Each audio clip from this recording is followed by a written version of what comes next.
নমস্কার বন্ধুরা, welcome back to my channel Piyali's ব্লগে তোমাদের সকলকে স্বাগত জানিয়ে আরও একটি নতুন ভিডিও নিয়ে চলে এলাম। তো আজ তো রাস পূর্ণিমা, তোমরা সকলেই জানো। তো এই যে গয়নাগুলো দেখছো, এই গয়নাগুলো আমার বাড়ির মা লক্ষ্মীর গয়না। তো রাস পূর্ণিমায় আমার বাড়িতে, শ্বশুরবাড়িতে মা লক্ষ্মীর পুজো হয়।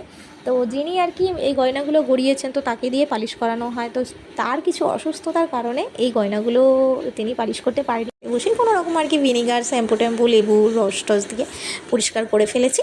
আর এই যে দেখো, আমার বাড়িতে আমার মা লক্ষ্মী চলে এসেছে। মাকে সুন্দর করে বরণ করে, মাকে সমস্ত রকম গয়না টয়না পরিয়ে এবার আমি মাকে ঘরে তুলে নেব। আর বাড়িতে যেহেতু আমার মাসি শাশুড়ি, আমার বড় ননদ, এরা কেউ আসতে পারেনি বলে আর কি সমস্ত দায়িত্বটাই আমার আর আমার শাশুড়ির ওপর পড়েছে। এবছর অত বড় করে করলাম না, কোনো রকম করেই আর কি মা লক্ষ্মীর পুজোটা সারলাম। তো এই যে দেখো, পুজো প্রায় শেষের পথেই, এখন যজ্ঞ হচ্ছে আর কি। তো চলো বন্ধুরা, আজকের মতো ভিডিওটা আমি এখানেই শেষ